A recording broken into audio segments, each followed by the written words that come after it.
اس سال موسم بڑا جو ہے نا وہ کہہ لیں کہ اعتدال میں رہا ہے. کوئی ٹمپریچر جو ہے نا ابھی تک اس لیول پر بڑھا نہیں, ٹمپریچر کنٹرول ہے. تو گزشتہ سال جو گندم کی پیداوار تھی وہ اسی وجہ سے زیادہ ہوئی تھی کہ ٹمپریچر کنٹرول میں رہا تھا.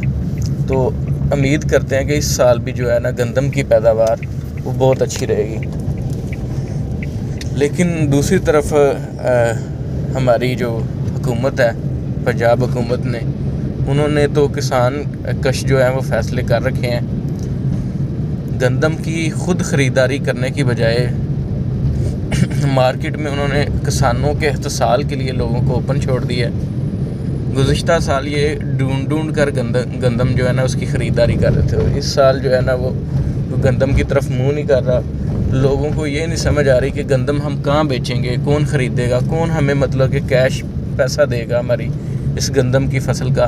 تو یہ جو کسانوں کا احتسال ہے نا, جو یہ موجودہ حکومت کے کھاتے میں جاتا ہے اور اس کا خمیازہ انشاءاللہ انہیں بھگتنا پڑے گا. یہ کسان کش جو فیصلے ہیں نا, اور اس کے رزلٹس جو ہے نا ان پہ آشکار ہو جائیں گے دیر یا بدیر. یہ ابھی جو سمجھ رہے ہیں نا کہ ہم بعد میں جی چیزیں کنٹرول کر لیں گے, کیسے کنٹرول کریں گے بھائی؟ کھاد کا ریٹ, تیل کا ریٹ, فیول کا ریٹ جو بڑھ رہے ہیں دن بہ دن, گیس کے ریٹ بڑھ رہے ہیں, تو کیسے آپ چیزیں کنٹرول کریں گے؟ کیسے آپ کھاد کا ریٹ کنٹرول کریں گے؟ کیسے آپ ڈیزل کا ریٹ کنٹرول کریں گے؟ کیا آپ نے کسانوں کے لیے پلان بنایا ہے؟ آپ نے بس یہی پلان بنایا کہ کسانوں کی فصل کو سستے داموں بیچیں گے اور کسانوں کا احتسال کریں گے. بھائی کسان بھی مزدور ہے, یہ بھی غریب لوگ ہیں. ان کی مزدوری کا اگر انہیں پورا حق نہیں ملے گا تو پھر آپ کس چیز کے حکمران ہیں؟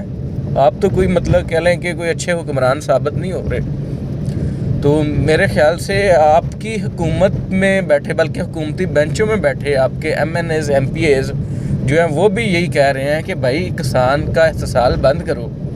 آپ کو پتہ ہی نہیں ہے کسان کتنی محنت سے کوئی فصل کاشت کرتا ہے, کیا اس کی لاگت آتی ہے, کتنی اس کی آس امید ہوتی ہے اپنی فصل پہ. اس نے بڑے سارے کام کرنے ہوتے ہیں, اس نے اپنا قرض اتارنا ہوتا ہے, جو خرچہ اٹھا کے اس نے فصل کاشت کی ہوتی ہے, پھر اس نے اپنے گھر کا خرچ اٹھانا ہوتا ہے, پھر اس کے علاوہ اس کا غمی خوشی, کوئی اس کا اپنا مکان بنانا, کوئی کسی کی شادی بیاہ, کوئی فیس, بچوں کی فیس وغیرہ, اس طرح کے مختلف اخراجات ہوتے ہیں جو اس کے کہہ لیں کہ اس کی فصل کی پکائی پہ ڈیپینڈ کرتے ہیں.